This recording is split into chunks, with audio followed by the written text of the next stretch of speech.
All right, folks, welcome back in. We've done this is our third live stream today. I'm Jake Ellenbogen. The Steelers are headed to the playoffs. That finished, and like I said, as promised, I would go live after that.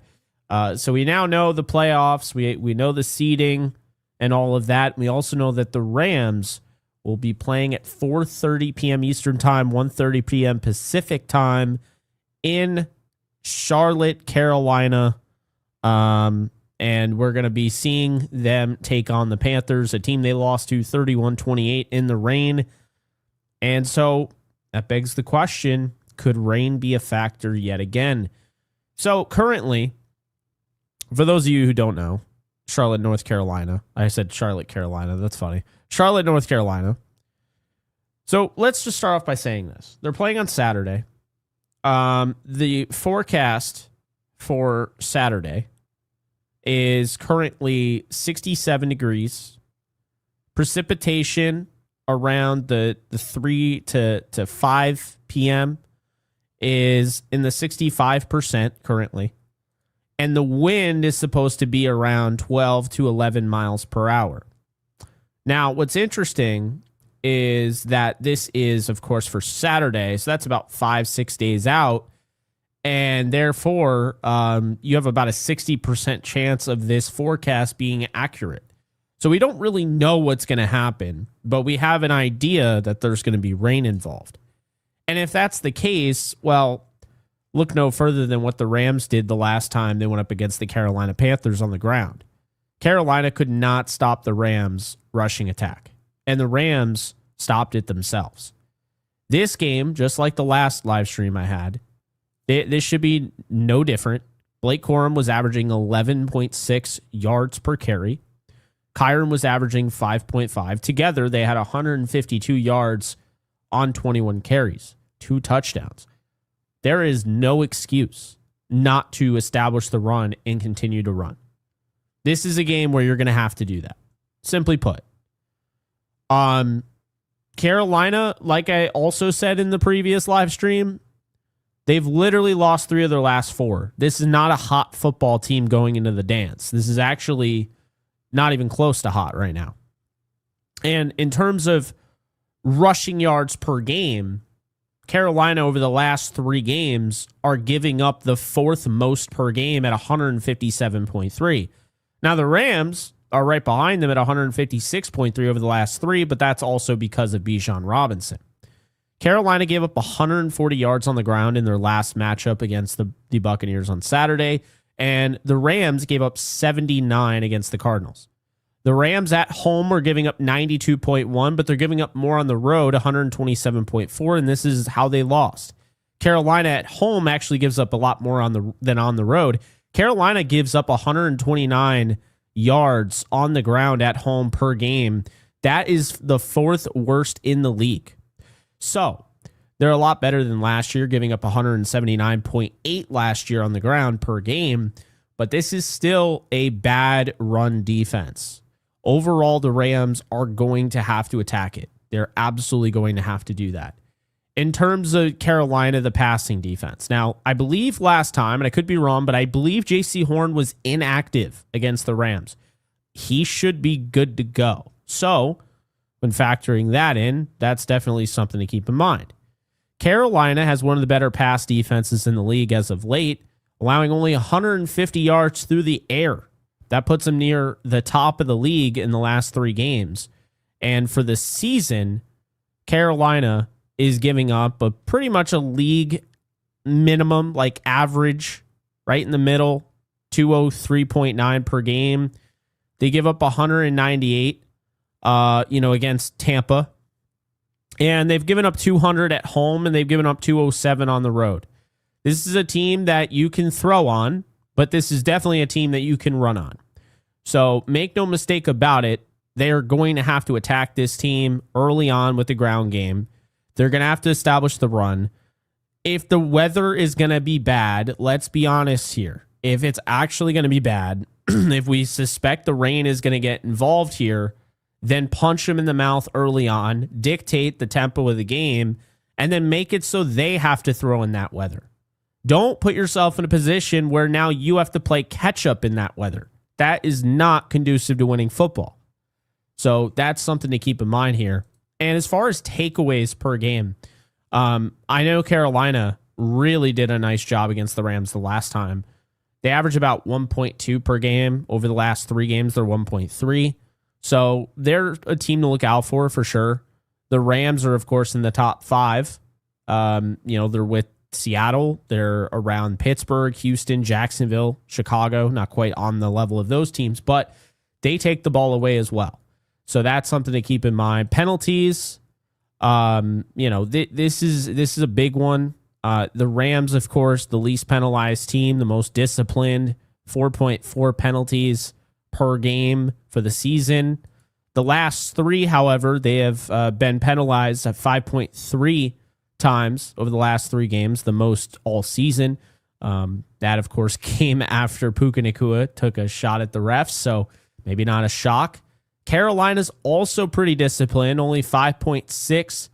They're tied for 4th with Tampa, fewest penalties in the league.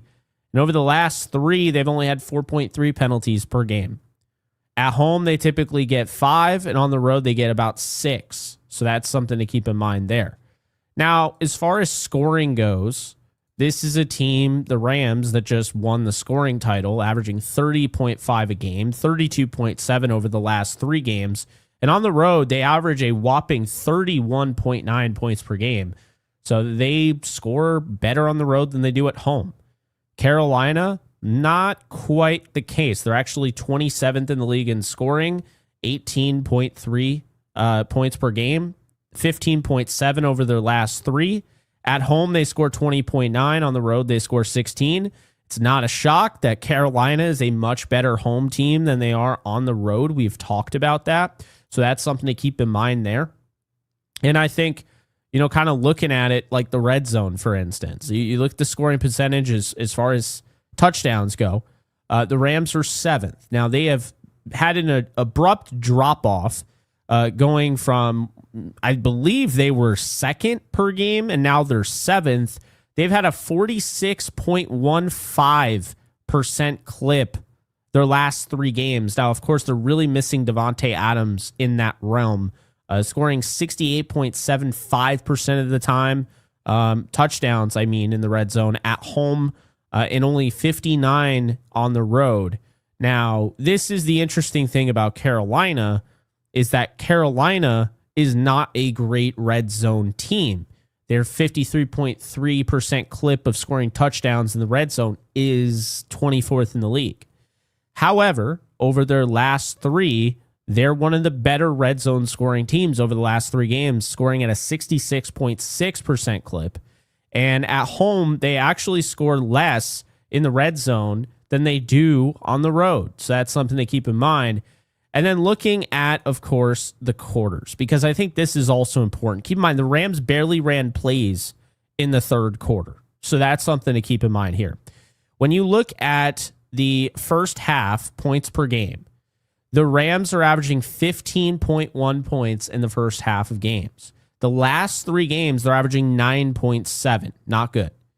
Carolina is actually worse. And this is a team that you want to get up on early and often because they are going to be the team that can battle back, especially at home. And they've done this in the past.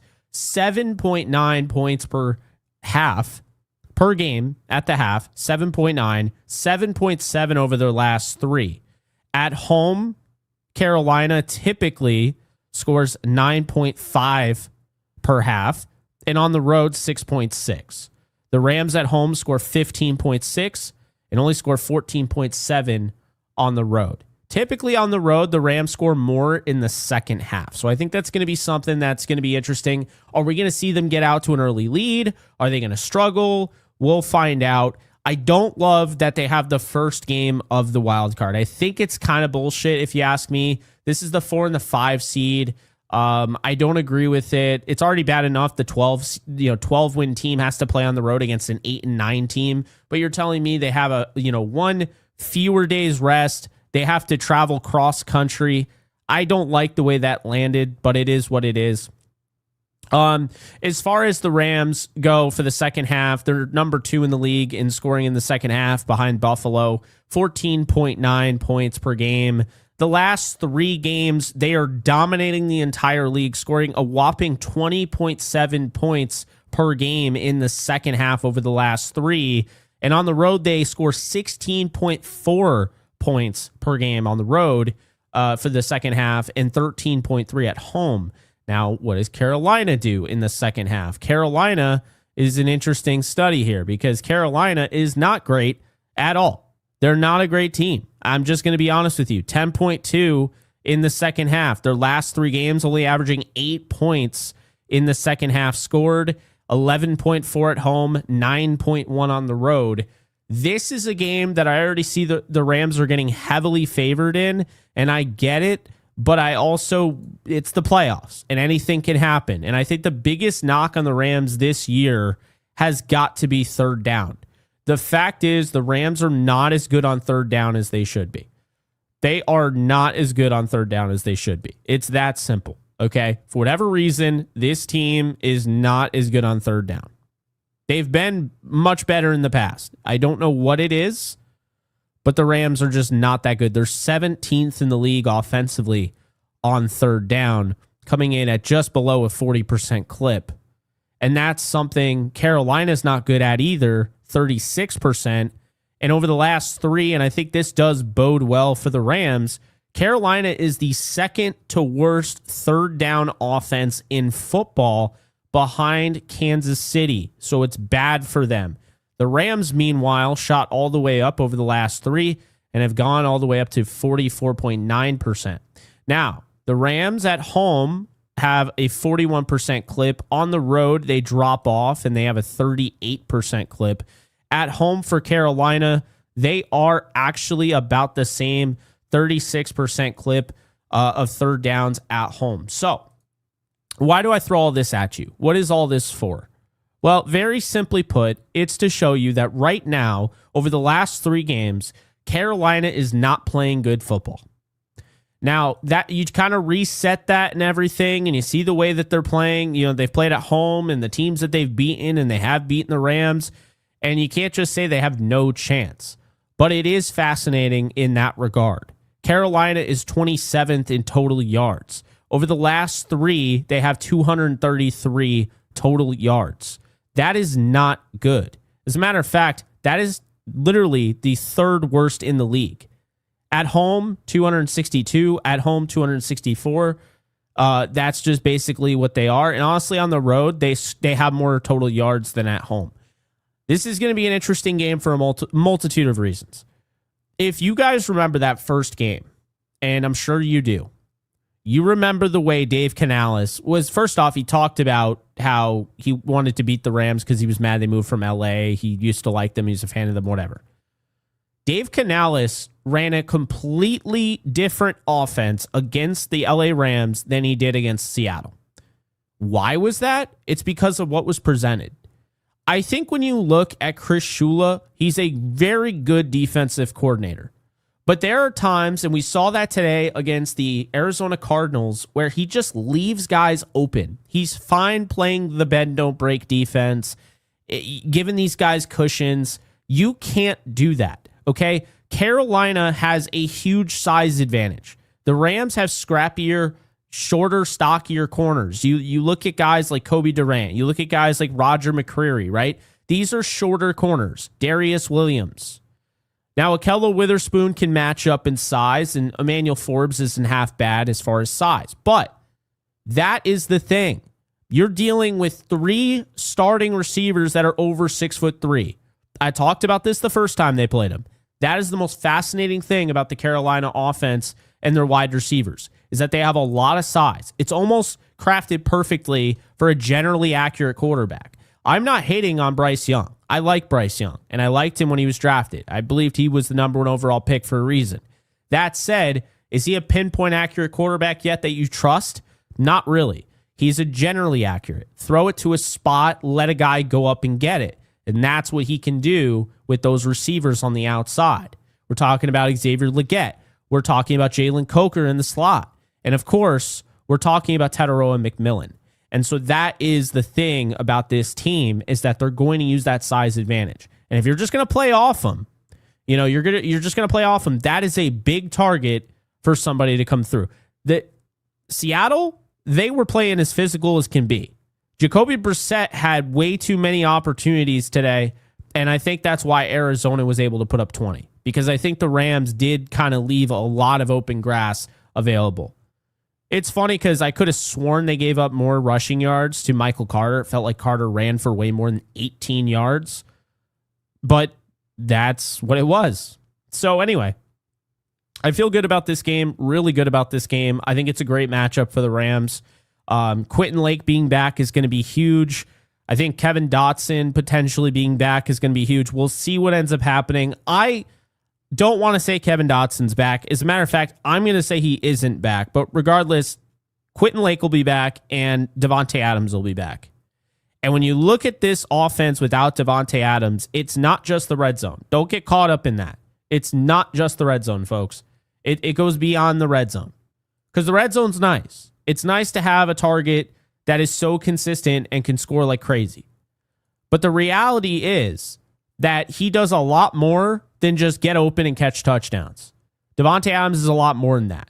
However, to be fair, Davante Adams literally missed 3 games and still led the entire league in touchdown receptions.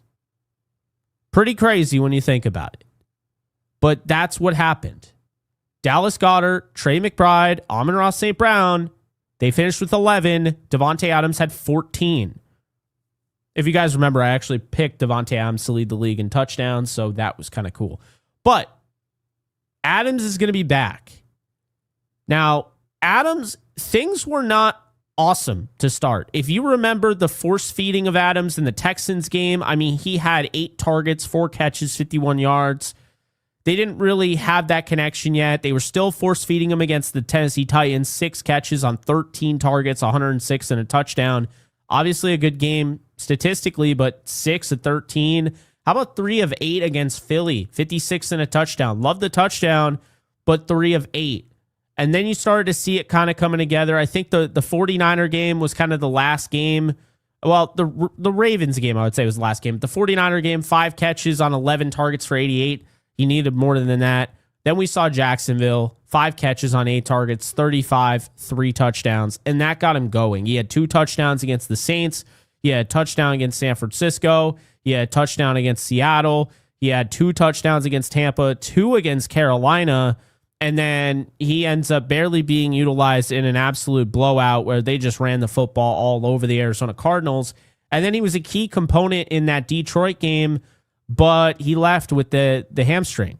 So he is going to be very important to this offense because what he does is he creates opportunities for Puka Nacua. If you're just going to cue in on Puka Nacua, you're going to be able to do that when Davante Adams is not out there.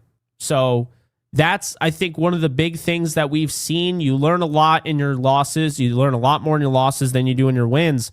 And what I've come away with the Rams is this wide receiver room, just simply put, is just not as deep as you'd want it to be. Jordan Whittington left that game today with a knee injury. We have no idea what Jordan Whittington is for this team. We know he was playing special teams. He's out.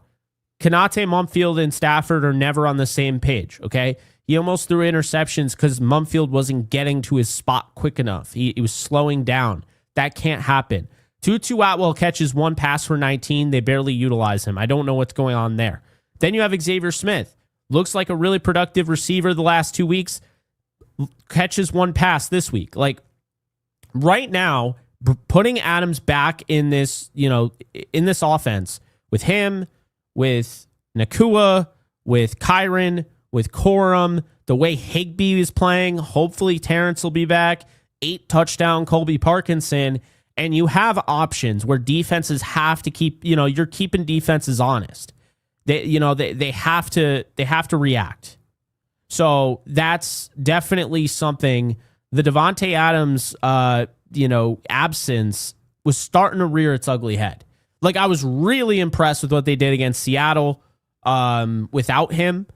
And like that's great, but you started to notice after the Seattle game, the last 2 weeks, they've missed him, okay? And they've missed Kevin Dotson. Dedich was not great today. I told you guys this on the show earlier. Dedich was not good enough today. He simply was not good enough, okay? The penalties, right?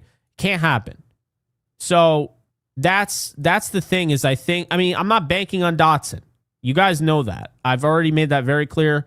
I'm not banking on Kevin Dotson at this point.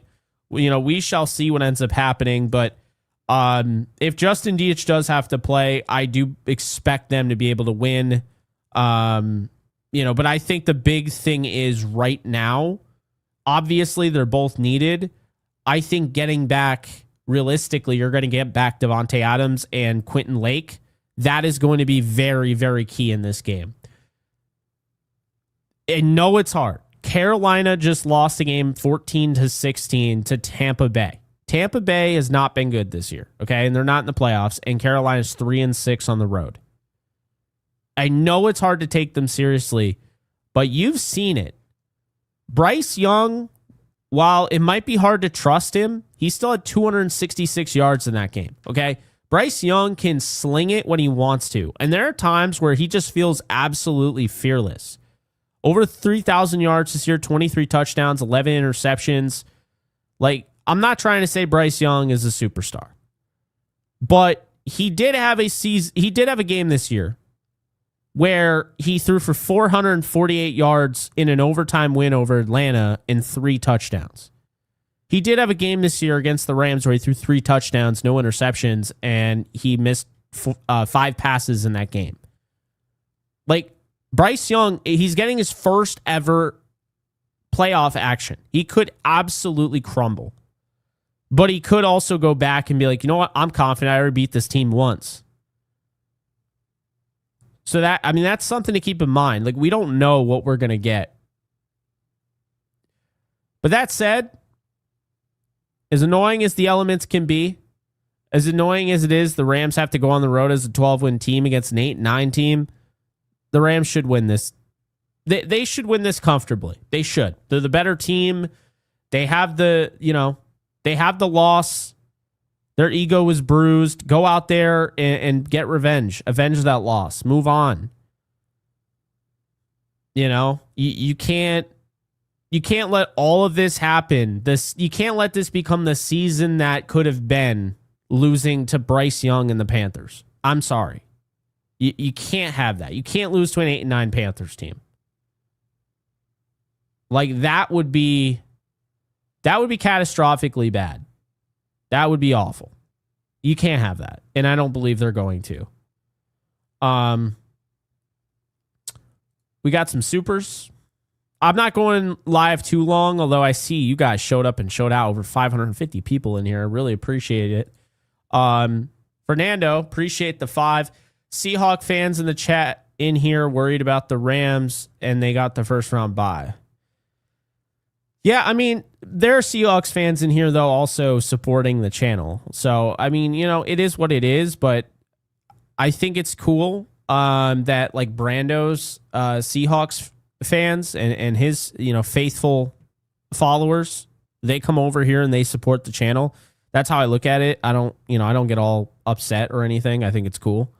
So yeah, I mean, it is what it is, but Fernando, appreciate the 5.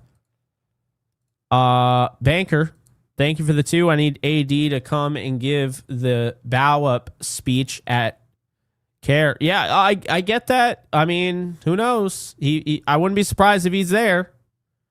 Would not be surprised. Chris, thank you for the 20. Jake, I'm not betting man, but 10 points seems high. Also, any concern about this being Lake's first game back? And let Alexis know if the stars line up. I've got her ticket, airfare, and hotel covered. I will definitely let her know. Appreciate you, Chris. You are the man, and one of one. So really do appreciate that. This is a great question. So, concern about Lake being his first game back? No, I think he'll be okay. I don't think they're going to throw him into the fire either. I think it's just, they're going to ease him in, and, if he gets comfortable quick enough, then so be it. I think just having his presence there is going to help. And then as far as not being a betting man and 10 points, 10 points is high. I don't care what anyone says. 10 points is really high. Carolina is hosting a playoff game. Now, we could talk about their 8-9 record all we want, but the reality is everyone is 0-0. Okay?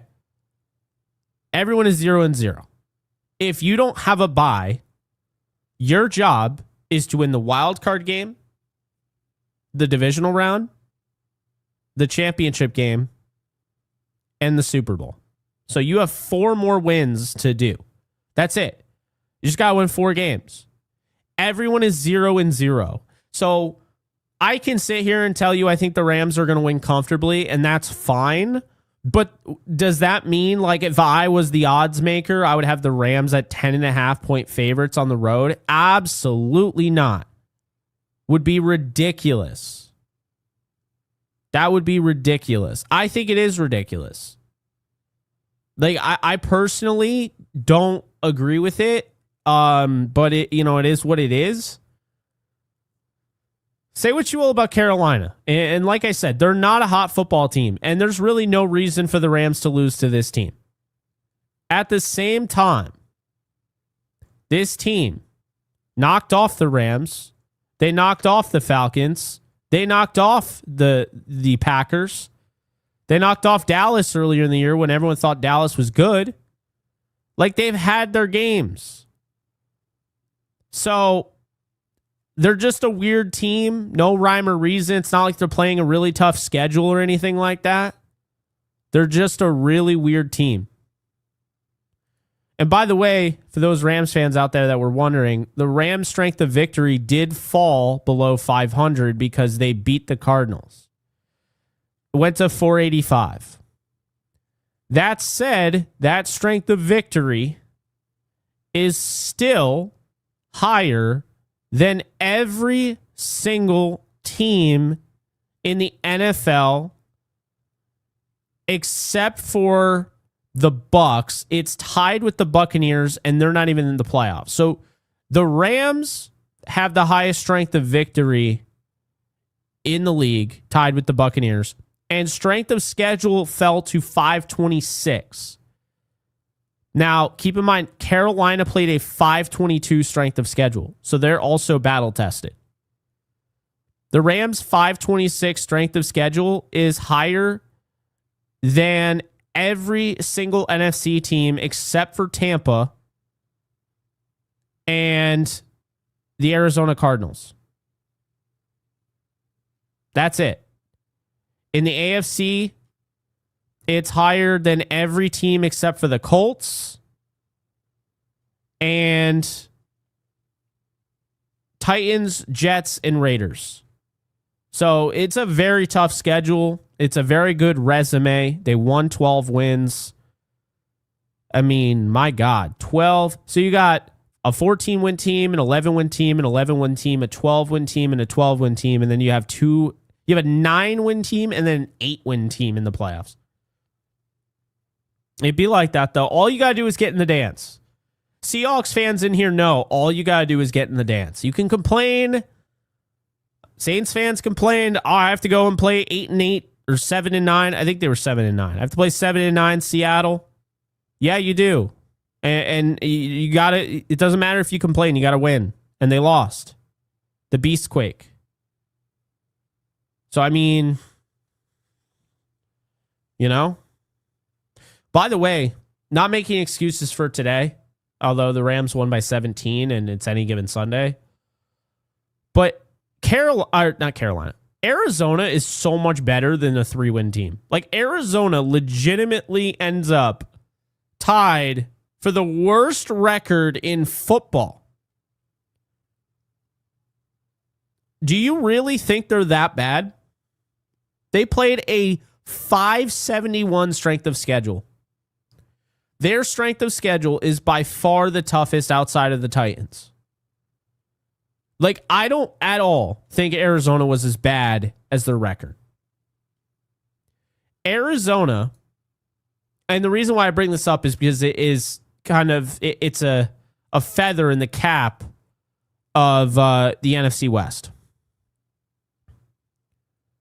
So the NFC West, Arizona beat the Saints and the Panthers to start their season. They were 2-0. They lose a 1-point game to the 49ers. They lose a 3-point game to Seattle. They lose a 1-point game to Tennessee. They lose a 4-point game to Indy. They lose a 4-point game to Green Bay. They beat Dallas. Then they get blown out by Seattle and San Francisco. They lose a 3-point game to Jacksonville, a 3-point game to Tampa, blown out by the Rams, blown out by Houston, lose a 1-possession game to Atlanta.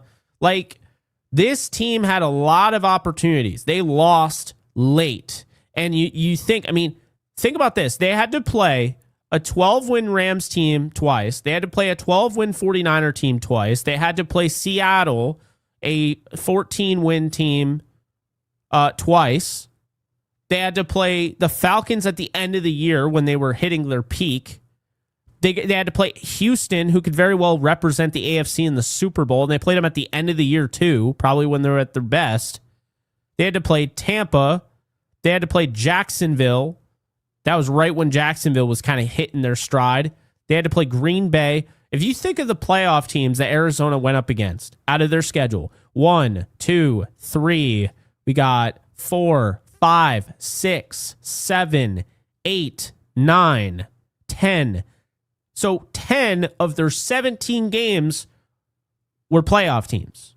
So I can tell you right now, I don't think Arizona was going to win like 9, 10 games, but Arizona could have won 7 if they played, the easy schedule that the Broncos or Patriots played. I'm just saying. So that NFC West was a lot better than people realized because it wasn't just a 14 and 2 12-win teams.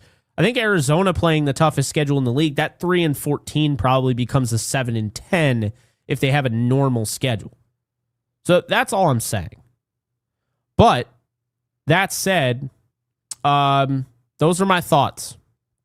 We're going to have plenty of thoughts. We're going to have guests, all that stuff. We're going to get you guys ready for the game on Saturday. Downtown Rams will be a doubleheader episode on Wednesday. We're skipping the Monday and Tuesday, so Wednesday will be our doubleheader episode. Alexis and I will be talking about the Cardinals game a little bit and focusing on, of course, the matchup against Carolina.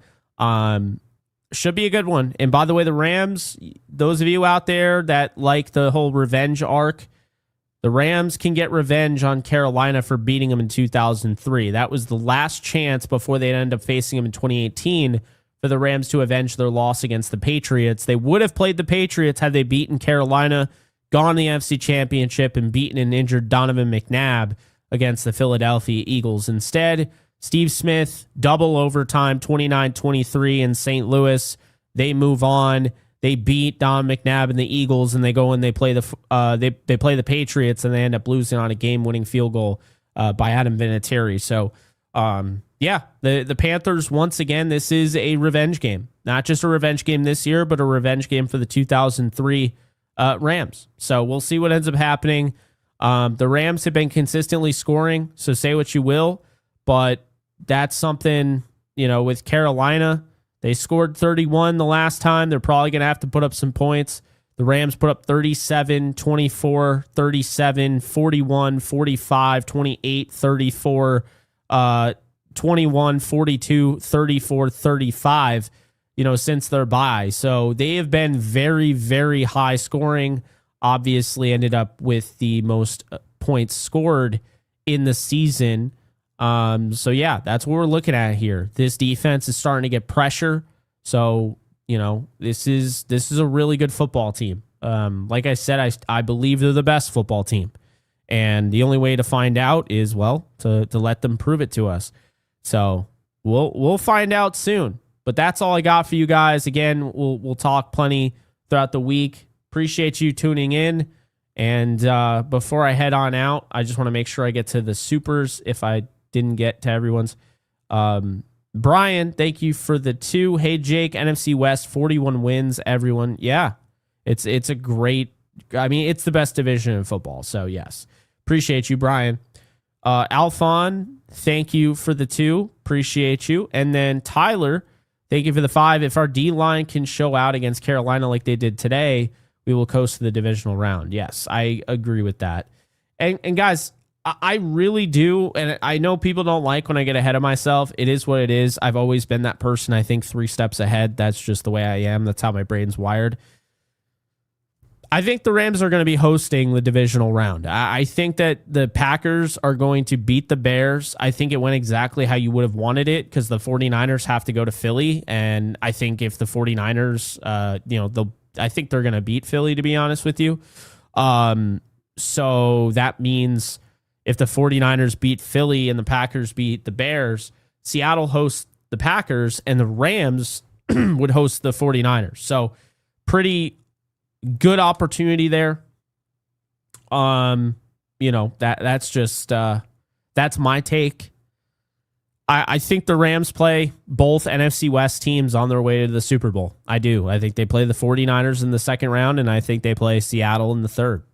And I think they go to the Super Bowl, and right now I think they're playing the Texans, but we'll see. I mean, it could be anybody, right? But yeah, that's it. Shout out to Sleeper for sponsoring the channel and the video as always. Use the code JKB, get a 100% bonus match up to $100, and use that $20 free entry. You got a lot to use it on. A lot of games. Those of you wondering about the schedule real quick, I'll throw it your way. Wildcard weekend is upon us Saturday, January 10th at 4:30 p.m. Eastern time. We got the Rams taking on the Panthers, like I already said. Rams are 5-4 on the road. The Panthers are 5-3 at home. That is supposed to have some rain and some wind involved in the forecast. At 8 p.m. Eastern time on Saturday, we're sticking in the NFC. We're going with the 2 and the 7 matchup. Iconic matchup between the Green Bay Packers and the Chicago Bears. Both games came down to the wire on the final play. The Bears won some crazy game the last time. They were down big. The Packers, they won the time before, but we'll see. Matchup number 3, I think the Packers are going to win it. It's going to be at Soldier Field, and the elements are not going to be great, but Jordan Love should be ready to go. The Packers are 4-1 on the road. The Bears are 6-2 at home. Sunday, January 11th at 1 p.m. Eastern time, you got the Buffalo Bills 5-3 on the road taking on the Jacksonville Jaguars, 7-2 at home. Liam Cohen has this team on a tear since being embarrassed in London by the Rams. They have just been on an absolute mission, and so that should be a fun game. I do expect the Jaguars to win. 4:30 p.m. Eastern time on Sunday, the 49ers, 7-2 on the road, take on the 5-3 Eagles at home. That game should be very interesting. The Eagles defense is playing well. The 49ers defense is not playing well, although they were fine against Seattle. But the 49ers offense can score, and the Eagles offense has not shown that ability. So we'll see what ends up happening there. Totally think they got this one wrong. The Chargers and Patriots, I don't know how this is the primetime game on Sunday night, but it is. Chargers, they're 5-3 on the road. New England is 6-3 at home. In Foxborough, should be pretty tame, just cold. Typical Foxborough postseason game. And then Monday, January 12th, the Texans, who are 5-3 on the road, will play the 6-3 at home Steelers at 8:15 at Acrisure Stadium. They were a made field goal away for not being even in the dance. And now here we are. The Steelers are going to be hosting the playoffs at 10-7. They're going to be hosting the 12-5 Texans. So pretty wild stuff. Appreciate you guys. As always, I will talk to you soon. Tomorrow. Shout out to Sleeper again for sponsoring the video. And I'll see you guys in the next one. Everyone have a great night and go Rams. Later, folks.